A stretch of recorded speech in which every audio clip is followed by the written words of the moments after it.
Roll call, please. Cleary. Here. Haney. Here. Harvey. Here. Hawk. Here. Klein. Here. Terry. Here. Pierce. Here.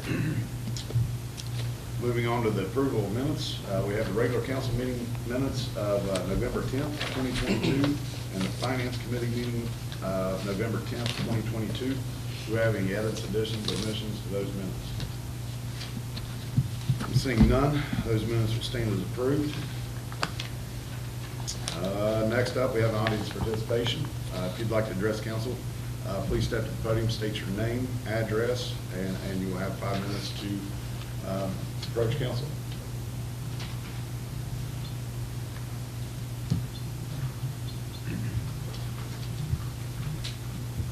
Good evening, gentlemen. How are you? My name is Michael Lutz, 1529 South Fifth Street, Ironton. I'd like to start by saying that I don't envy you.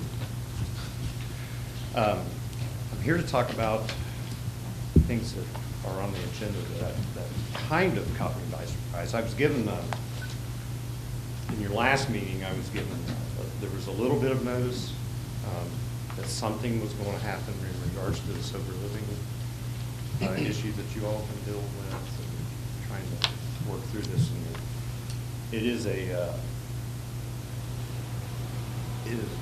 very complex problem, in my opinion. And I've spoken to a couple of you individually about this, and I have some concerns. First, I just want to say that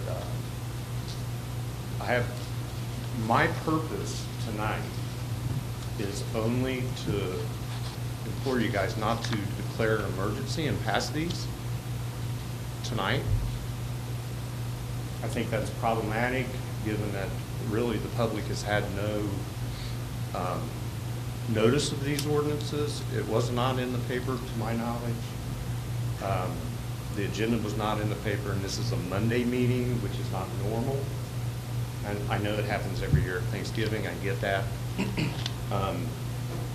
But I think it would be a mistake or not a mistake. I think it would, well, yeah. It would be a problem for all involved. Because I think there's a lot of problems with this. So I think we can all agree that addiction is a problem. But I do want to say that Ironton is unique, that we're in between Portsmouth and Huntington. Most places are, they've got real problems up there. And Ironton is a little bit of a beacon of hope in the middle of that. Our recovery programs are, for the most part, pretty strong. So I just want to think about that. I think there's problems with some definitions that are in here. In the zoning, which I believe this is all 1977 stuff, I think there's some problems with the definition of family. It was suggested in an R1 that I could not live with somebody and not be married and live in the same house. I think there's some problems with the language and things like that.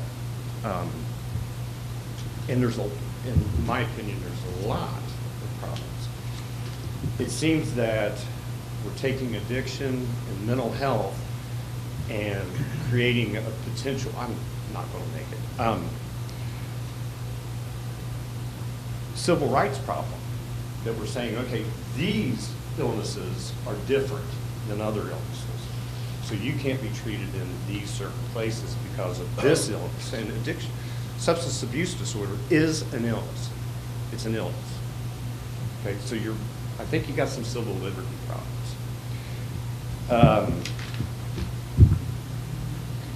With only a minute and a half to go, and I knew I wouldn't get all this in, but you've got some language in different parts of the ordinances defining what a hospital is, and I see that you're going to change that to take it out of potentially being in any residential area and moving it only to business areas.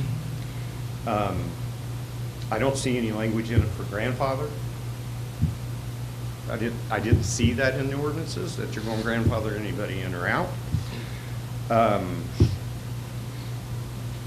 I just think there's some definition problems, so I'm asking that we work with a little cooperation and not do this tonight, not complete it tonight. I know you've got the moratorium or whatever it is coming to an end soon, and I can understand that you're wanting to get something happen fast. I also would implore you to seek some cooperation with the existing treatment centers. I don't know if that's happened. It could have, but I don't have any evidence that anybody has said, hey, let's get these guys together and let's talk about it as well, to understand it from their perspective. I believe, and I'd like to talk about this further, but I've got 6 seconds. I believe that the cooperation's there. I think you have the tools already available to you in regards to, may I continue just a minute? Yeah, I'm going to go back and forth with you here for a second. Okay. With regards to being grandfathered in, you cannot rezone something and not grandfather something existing in the correct solicitor. It's a non-conforming use, so anything that's in existence at the time of the rezone becomes automatically a non-conforming use. It will continue to be a non-conforming use until it ceases to exist under that for a period of 1 year. So you don't have to put in, it's Yep. like a grandfather clause, it's just not really called that. Yep. So if it exists there right now, it can continue until it ceases to continue. That's my, yeah, and So I understand that, yeah. because we've had convalescent in my neighborhood as well. So, I mean, there's that, I mean, that's not, we're not just saying close up shop Gotcha, right now. gotcha. You're out, like, so they're gonna continue to have that, the ability to operate.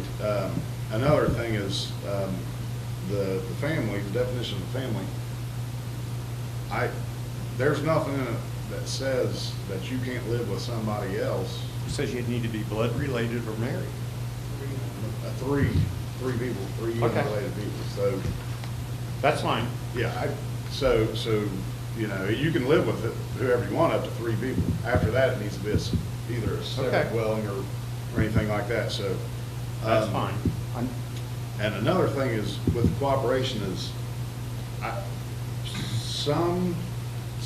and this isn't legislation specifically geared towards one entity or another, but some entities have been more cooperative than others. Others Yes. are still not following guidelines set forth in the moratorium.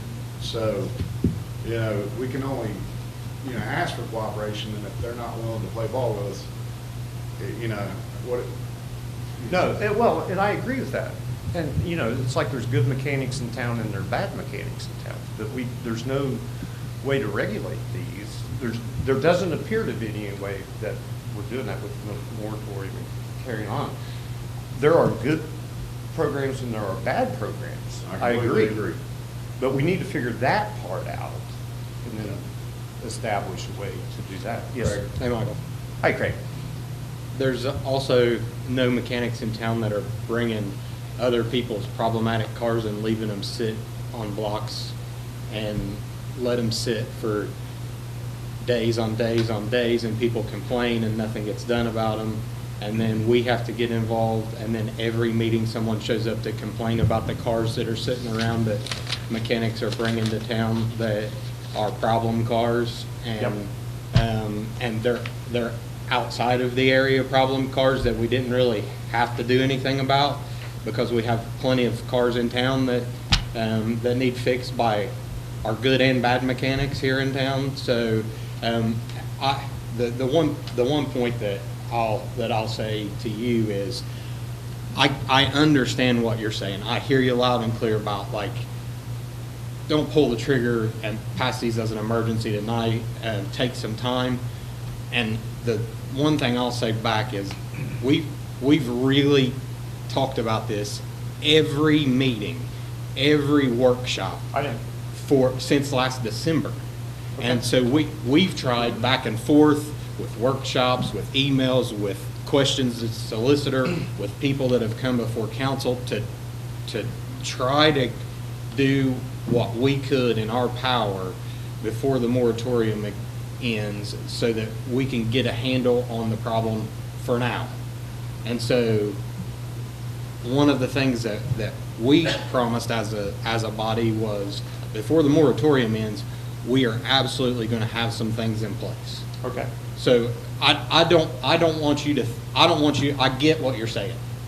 The Monday meeting before Thanksgiving, do everything as an emergency and pass it all in one meeting.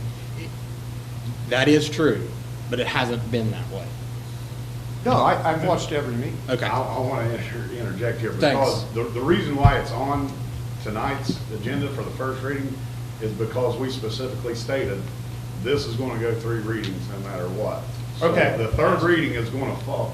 So ordinance 2264, 2265, 2267, 2268, all require tonight to be referred to the planning commission. Then the planning commission has a public meeting. They have 30 days to refer it favorably or unfavorably back. Got it. Then council has to have their own public meeting with regard to all 4 of those ordinances. Okay.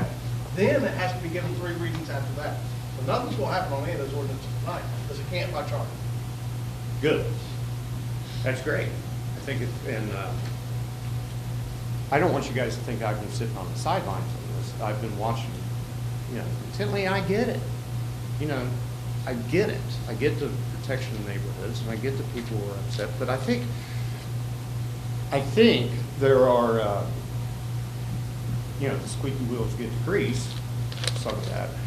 Is there evidence that there have been more police calls or EMS calls to sober living facilities as opposed to any other, let's just for example say, Yes.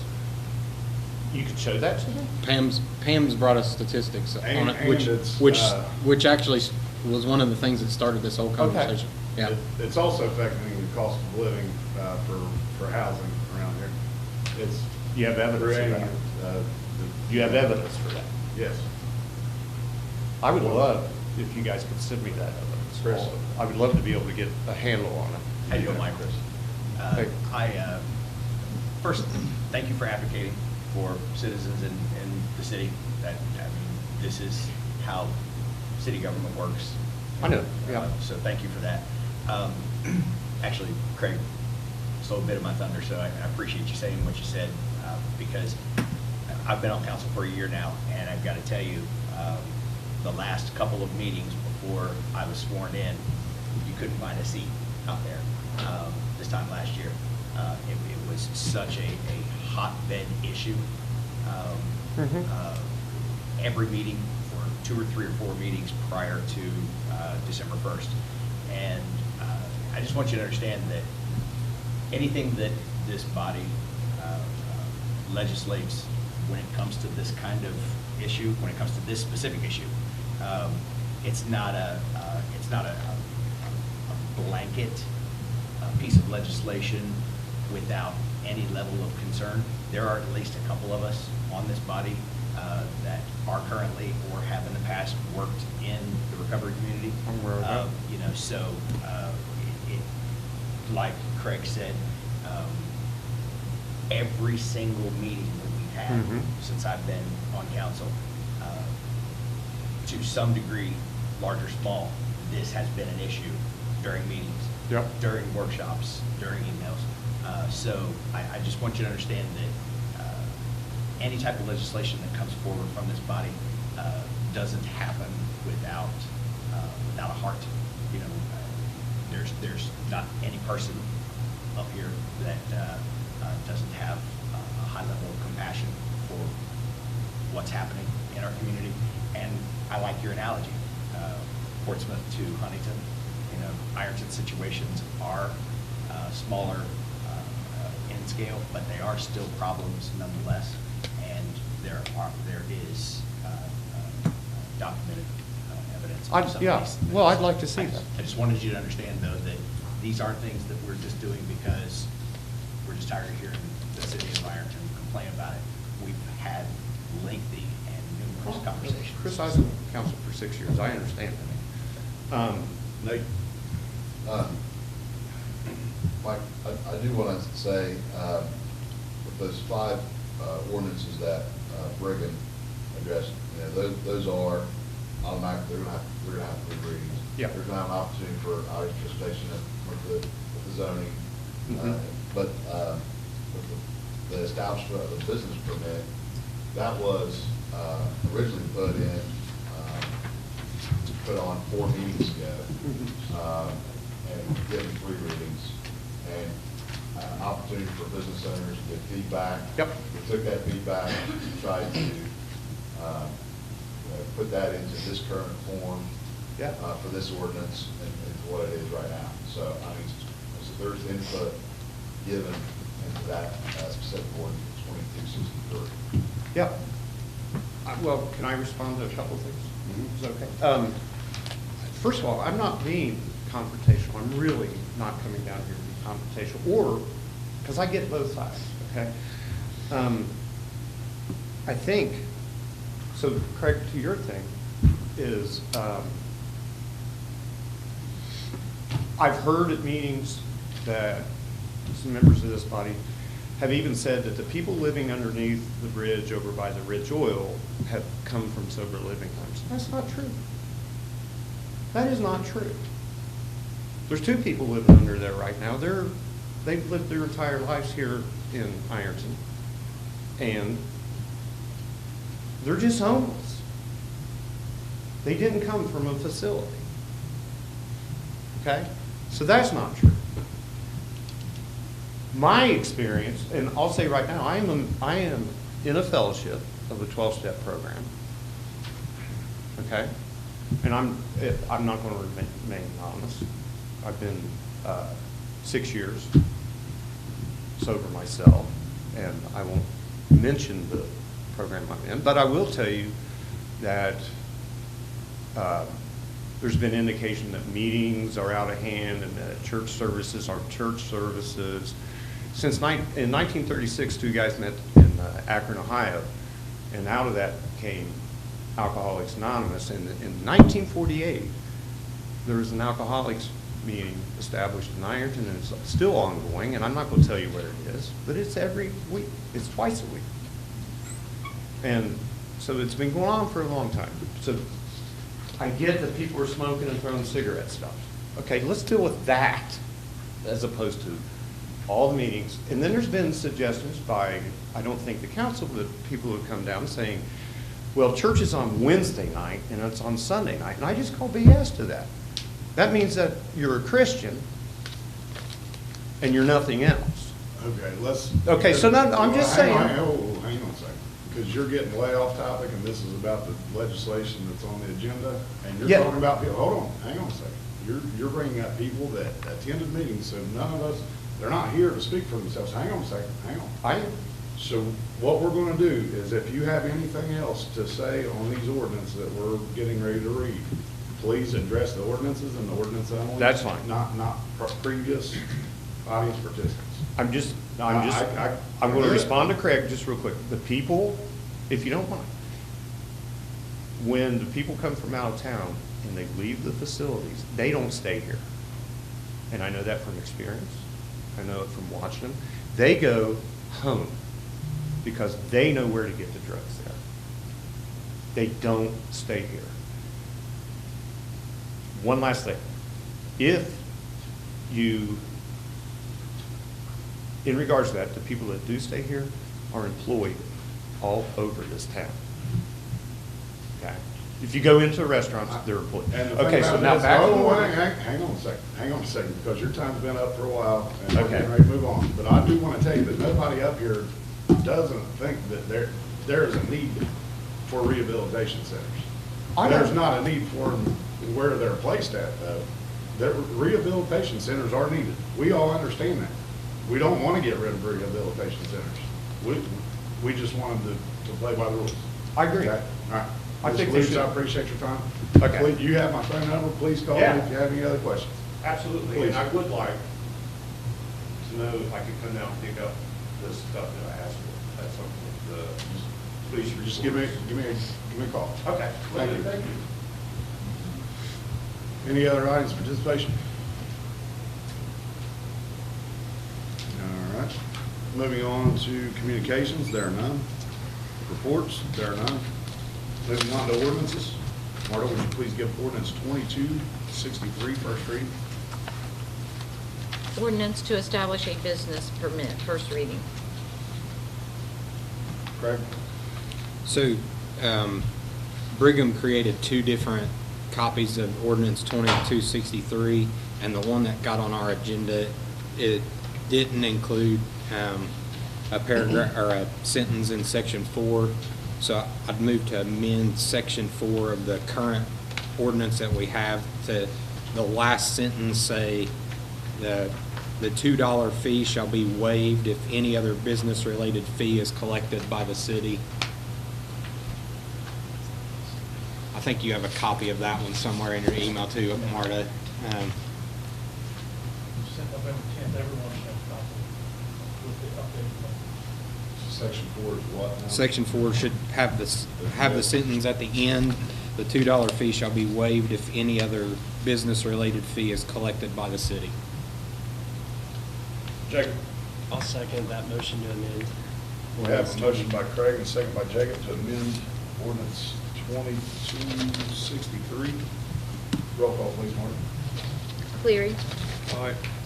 Haney. Aye. Harvey. Aye. Hawk. Aye. Klein. Aye. Perry. Aye. Pierce. Aye. Ordinance 2263 has been amended. Craig?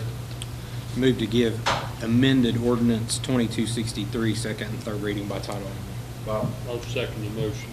We have a motion by Craig and a second by Bob to suspend the rules on ordinance 2263. Roll call, please. Cleary. Aye. Haney. Aye. Harvey. Aye. Hawk. Aye. Klein. Aye. Perry. Aye. Pierce. Aye. Rules have been suspended for ordinance 2263. Marta, would you please give ordinance 2263 second and third reading by title only? Ordinance to establish a business permit, second reading. Ordinance to establish a business permit, third reading. Bob? Make a motion to adopt ordinance 2263. Chris? I'll second. Discussion? Yes, sir. Nate? I just want to say, through the finance department, I got a message from a business owner that they thought the $2 fee was not enough. That it should be more than $2. However, I think there's been a lot of work on with this, and I just kind of agree with what we talked about before. Craig, I think $2 is where we should be, just covering the cost for postage, et cetera, with that. So I just want to reiterate that because I got the message that it's not enough.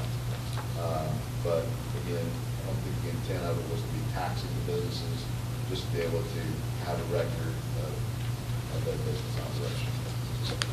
And I also wanted to follow up a question from John. We're able to get the tax department with a list of existing businesses for that are in the city now. Okay. Are they able to get that to code, zoning code, so that they can get some sort of notification if this were to pass? Okay, thank you. Nate, I agree. There's been a lot of discussion about this, we're not trying to generate revenue off of it. We're just trying to get our ducks in a row here. And you guys stated that multiple times in the process of reading this the first few times we read it. So I totally agree. We have a motion by Bob and a second by Chris. Roll call, please, Marty. Cleary. Aye. Haney. Aye. Harvey. Aye. Hawk. Aye. Klein. Aye. Perry. Aye. Pierce. Aye. Ordinance 2263 has been adopted.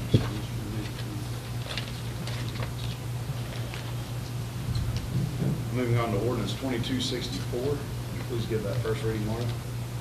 Adding definitions to section 1250.05 of the codified ordinances of the city of Ironton, Ohio, first reading.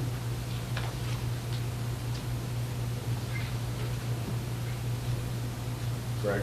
Motion to refer ordinance 2264 to the planning commission. Craig or Chris? I'll second. We have a motion by Craig and a second by Chris to refer ordinance 2264 to the planning commission. Roll call, please. Cleary. Aye. Haney. Aye. Harvey. Aye. Hawk. Aye. Klein. Aye. Perry. Aye. Pierce. Aye. Ordinance 2264 has been referred to the planning commission. Hearing no discussion. Marta, would you please give ordinance 2265 first reading? Changing permitted uses regarding hospitals in chapters 1262.02, 1266.02, and 1276.03 of the codified ordinances of the city of Ironton, Ohio, first reading. Craig? Motion to refer the ordinance 2265 to the planning commission. Bob? Second. I have a motion by Craig and a second by Bob to refer ordinance 2265 to the planning commission. Roll call, please. Cleary. Aye. Hany. Aye. Harvey. Aye. Hawk. Aye. Klein. Aye. Harry. Aye. Pierce. Aye. Ordinance 2265 has been referred to the planning commission. Marta, would you please give ordinance 2266 first reading? Authorizing the mayor to enter into a contract with the village of Cold Grove for emergency water purchase and declaring an emergency, first reading. Bob? Bob, do you have discussion? I just want to make note that this received favorable recommendation from the Public Utilities Committee. Favorable recommendation. PUC, Bob? Because this does not have to go to the planning commission, I'd like to suspend the rules and give 2266 second, third reading Second. by title only. Have a motion by Bob and a second by Mike to suspend the rules for ordinance 2266. Roll call, please, Marta. Cleary. Aye. Hany. Aye. Harvey. Aye. Hawk. Aye. Klein. Aye. Harry. Aye. Pierce. Aye. The rules have been suspended for ordinance 2266. Would you please give that second and third reading by title only? Authorizing the mayor to enter into a contract with the village of Cold Grove for emergency water purchase and declaring an emergency, second reading. Authorizing the mayor to enter into a contract with the village of Cold Grove for emergency water purchase and declaring an emergency, third reading. Bob? Make a motion that we pass, adopt ordinance 2266. Jacob? I'll second that motion. I have a little bit of discussion before we go to roll call. This ordinance establishes the mayor to sell water to Cold Grove in an emergency situation for the current rate that the residents are paying, correct, Mayor? Yeah. Okay, thank you. We have a motion by Bob and a second by Jacob. Roll call, please, Mark. Cleary. Aye. Hany. Aye. Harvey. Aye. Hawk. Aye. Klein. Aye. Harry. Aye. Pierce. Aye. Ordinance 2266 has been adopted. Moving along to ordinance 2267. Would you please give that first reading, Mark? Establishing boundaries for the central business district zone, first reading. Craig? I'd like to make a motion to refer ordinance 2267 to the planning commission. Chris? I'll second. I have a motion by Craig and a second by Chris to refer ordinance 2267 to the planning commission. Roll call, please, Mark. Cleary. Aye. Hany. Aye. Harvey. Aye. Hawk. Aye. Klein. Aye. Harry. Aye. Pierce. Aye. Ordinance 2267 has been referred to the planning commission. Moving on to ordinance 2268, would you please give that first reading? Creating a central business district zone for the city of Ironton, Ohio, first reading. Craig? I'd like to refer ordinance 2268 to the planning commission. Bob? Second motion. I have a motion by Craig and a second by Bob to refer ordinance 2268 to the planning commission. Roll call, please. Cleary. Aye. Hany. Aye. Harvey. Aye. Hawk. Aye. Klein. Aye. Harry. Aye. Pierce. Aye. Ordinance 2268 has been referred to the planning commission. Moving on to ordinance 2265, or 2256, I'm sorry. Would you please give that third reading, Mark? Establishing a short-term rental Airbnb tax and declaring an emergency, third reading. I've got a little bit of discussion on this. I've read this 3 times. I'm in the middle of revising the original with some of the things we've talked about in regards to the original ordinance. So maybe next meeting we'll have this. I'll have another ordinance back. Thank you. Ordinance 2256 dies for a lack of motion. Moving on to resolutions. Marta, would you please give resolution number 2270 reading? Authorizing the finance director to require mandatory direct deposit for employees' paychecks. Nate? Discussion. Discussion. This was resolution number 2262. The mayor vetoed, sorry, not 62, 2261. Mayor vetoed that, asking for additional time for implementation of that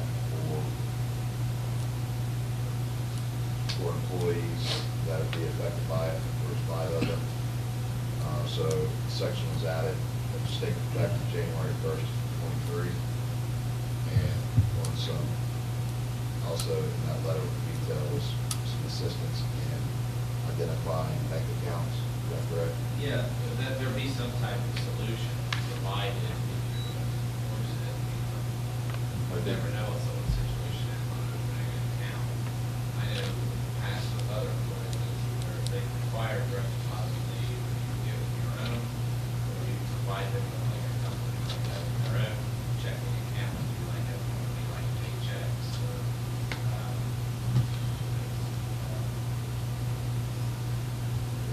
Like banking apps, like branch apps and stuff like that, or? It's pretty much you fill it out when when you're hired, and they get it to payroll card.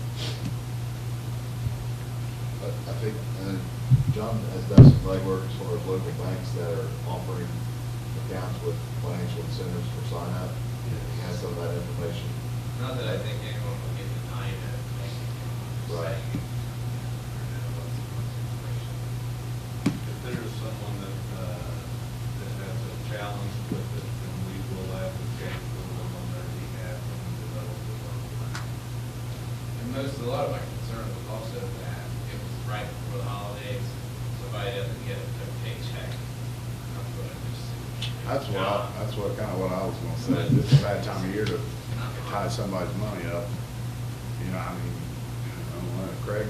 Yeah, if you guys remember, during miscellaneous, I specifically asked John that my only reservation on that resolution was that we wouldn't be able to provide them with a solution, and that I knew of a couple of places in town if John didn't, and it's in the minutes that John responded that there was a place that could accommodate all those people and offer them incentive and not charge them a fee for a minimum amount, et cetera. So those were my concerns the last time, and he addressed that last time. So I think again, given it time, I think it's probably the right thing to do so that we can translate that message to them. So I don't mind waiting until January to do that, but also understand why John needs to not have checks tied up for 6 months and then reissue them. And so I think it good stewards on our part to make it mandatory that we direct deposit, but also good stewards on our part to make sure that they have the means to get it.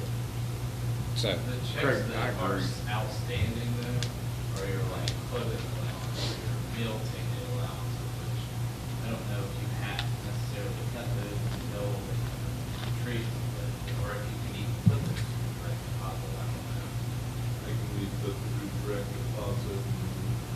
Actually, we've just almost already worked through this problem. I think that there are still a couple of individuals that we're waiting for the direct deposit information.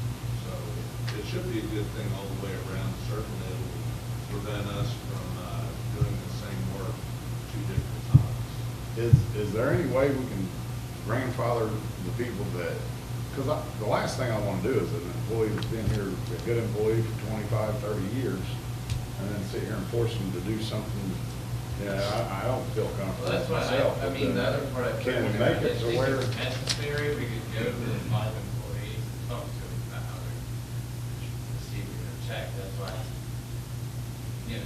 just didn't know how necessary legislation was to do that. One of the things we're trying to accomplish, if anyone has ever been up on the trying to get rid of a lot of that paper. Hopefully, we'll be doing our second shredding load next week. So we're trying to go towards a forward emphasis word forward, a paperless entity. So, you know, and it's actually convenient. I'm not spending gas money to drive, or my time, my lunch hour to drive to the bank. It's there when I wake up in the morning, in essence. So, you know, we've tried to work around before, and Well, I didn't have the opportunity to go to them. It was just put on here, so like they had passed it. This is without warning. See, I kind of thought when it was read last, that it was kind of just a given. And I don't mind the legislation, but from any employee that currently does it, or any new employee, but I don't like telling somebody that's done something some way for 25 years, you know, like, Just need to provide them with something, you know. I don't know, I mean, if we grandfather them in, that'd be great, but if we can't, I mean, it is what it is. Ideally, if they're the one Right. I don't think it's as much about, it sounds like, I don't think it's as much about the 5 employees that haven't, because they've found a way to that. I just don't think that we should bring someone else on that has to go backwards, Right. that has to go back to that, us cutting them a check. So, I mean, I think it to me, the reason to put it back on was to prevent a future issue. Right. So where are the people that's currently receiving checks, are they going to still receive checks, or are they good with? right now, the way that it is appointed through legislation is that meal tickets, clothing allowance. Well, okay, the last thing I want you to do is go and say, well, council passed it. That's So okay,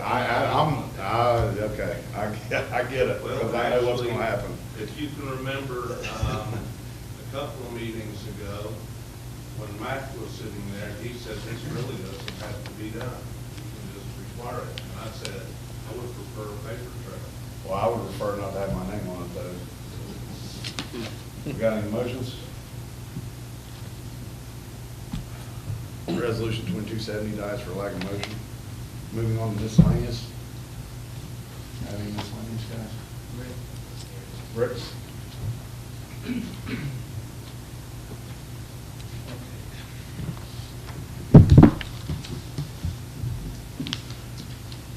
guys each a summary of our solid waste plan. Back in 1988, the state set a requirement for counties to have a solid waste plan, which included recycling. Out of the 88 counties, there's now 52 districts, so a number of districts are crossing multiple counties to provide this.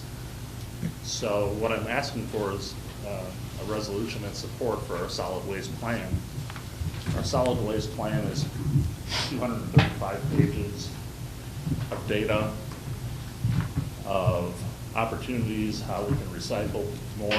Eventually, at some point, landfills will be full, and we're missing an opportunity to do a better job recycling than we are currently. A few things have happened.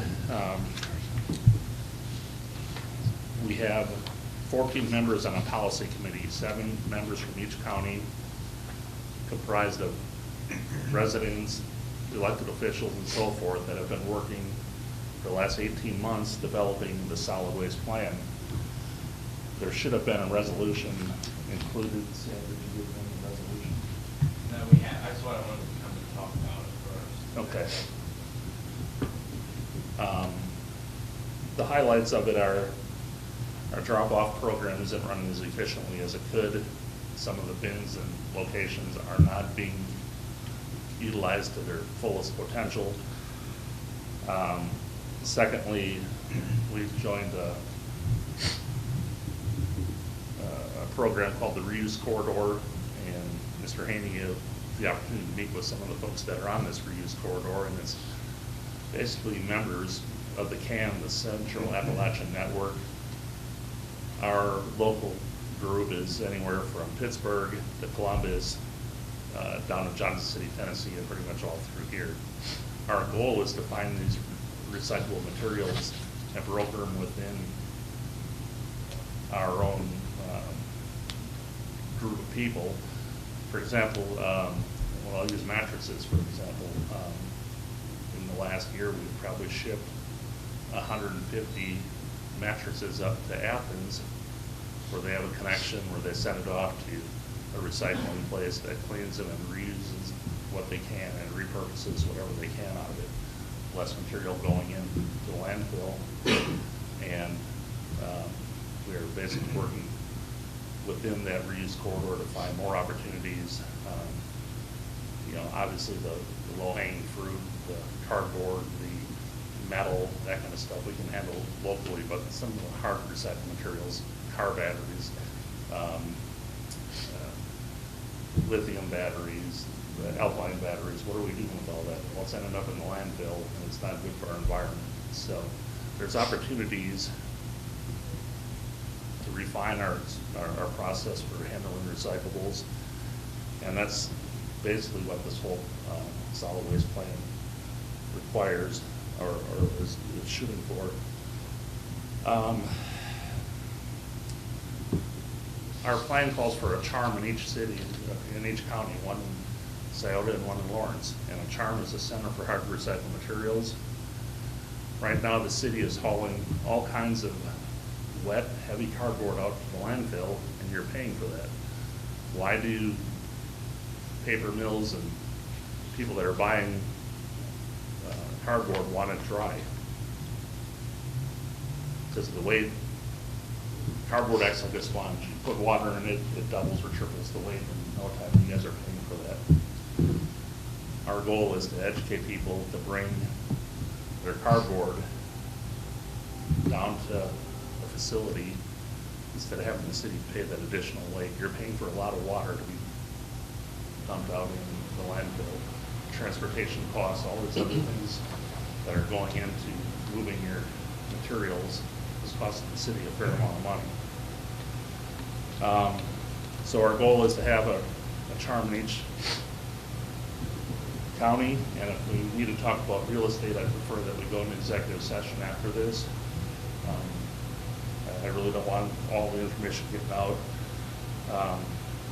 But basically, we spent a year and a half with our policy committee developing this plan, along with a really seasoned industry consultant to develop our plan. And basically, there are 4 parts to it. Looking for any way possible to develop additional business. How do we work the public and private partnership together? How do we get back to the days of recycling moving cans in town? You know, there's opportunities for people to do this. We just don't have it. Rumpke does provide recycling services. They're the only game in town, so you know, it's unfortunate there's no competition, but at least they're the ones providing it. It's expensive, very, very expensive. So how do we cut these costs? How do we become more efficient for the city when they're handling garbage? We have a great location for people to bring materials to. It could be recycled instead of going into the landfill. Basically, I'm asking for support of the plan. The highlights are there. We have not asked for a rate increase in 5 years. In 2020, it was up for a $2 increase per approved parcel that never moved anywhere. We're looking at ways of stretching our dollars as far as we can, as is the city. And the benefit, if we are able to do something locally here, is we can make Ironton garbage system much more efficient and less costly as well. There are ways we can work together and cut down on some of your operating costs. Inflation is killing it, like everybody. I mean, everybody's under pressure. We're going to ask for a $2 per approved parcel increase in 2023. It doesn't mean we're going to get it. And by the way, off the record, I really appreciate you guys fighting for the recreation levy the way you did. I just, it blows my mind that people would not vote for it the first time. But anyway, just because we want additional money doesn't mean that we're gonna get it. It's gonna have to go up for a vote every time.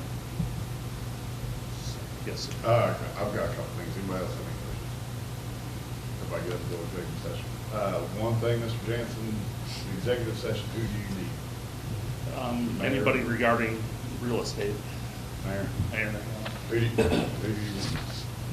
are you requesting for executive session? Council, solicitor? Mayor, council, solicitor, finance director, Rick? No action to follow, correct? Another thing is, the bins, because I use the one behind the Lawrence County ESC for my cardboard and my detergent bottles and things like that, plastic bottles. I don't think a lot of people really know. I don't think we've done a good job marketing where these things are at. The only reason I knew that one was behind there. Now that I've seen it, I recognize it, but I used to go, take mine to another location, was on the other end of town. But now that I know that one's there, it's a lot closer for me. But how many stations like that do we currently have in town? You have the university, you have in the back of the city building, you have, if you want to consider Cold Groves, and if you want to consider ESC up there.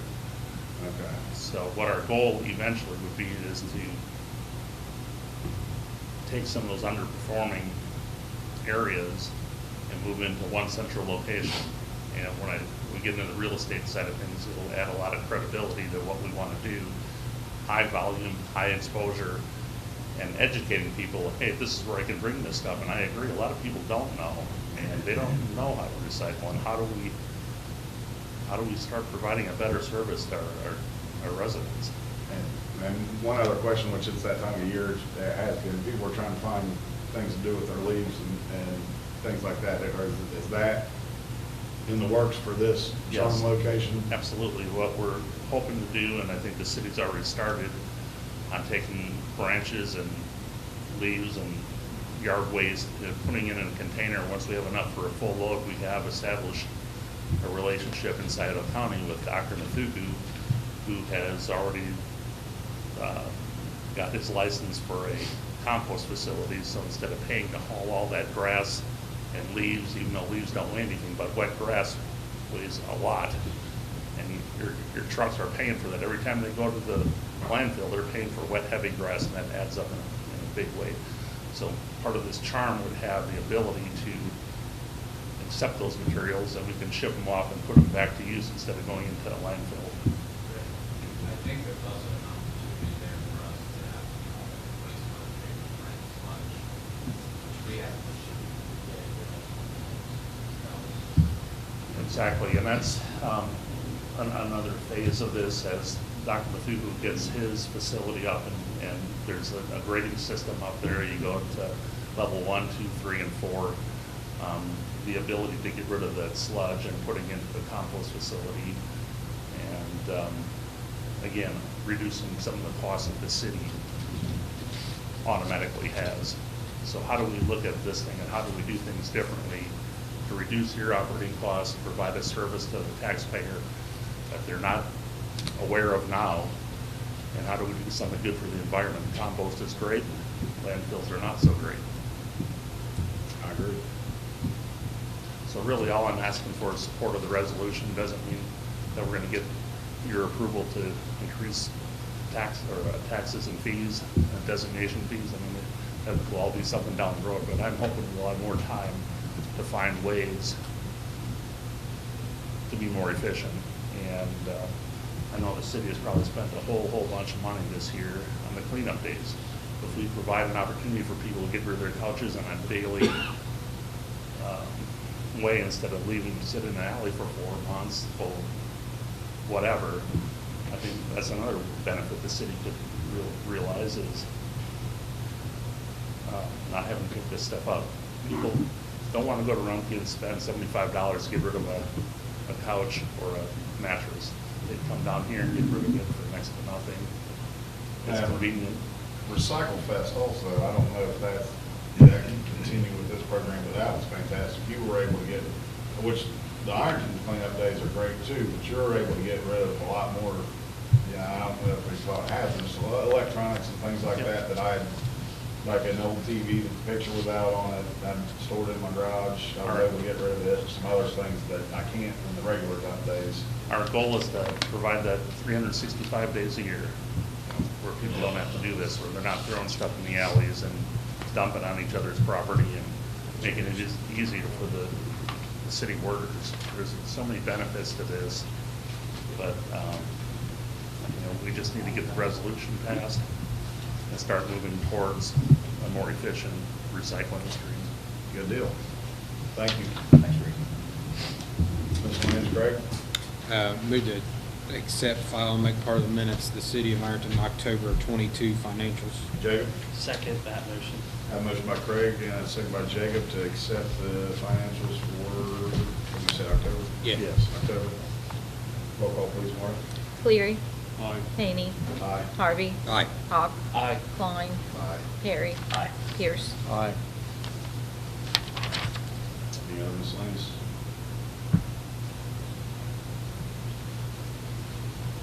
Jacob? Motion to go into executive session with Rick Jansen, the mayor, council, finance, and the solicitor to discuss property with no action to follow. Second. Motion by Jacob, second by Mike to enter executive session for property. Roll call, please. Cleary. Hany. Aye. Harvey. Aye. Hawk. Aye. Klein. Aye. Perry. Aye. Pierce. Aye. We are now entering executive session. I'd like to thank everybody for coming to the council meeting tonight. Please have a happy Thanksgiving. Be safe.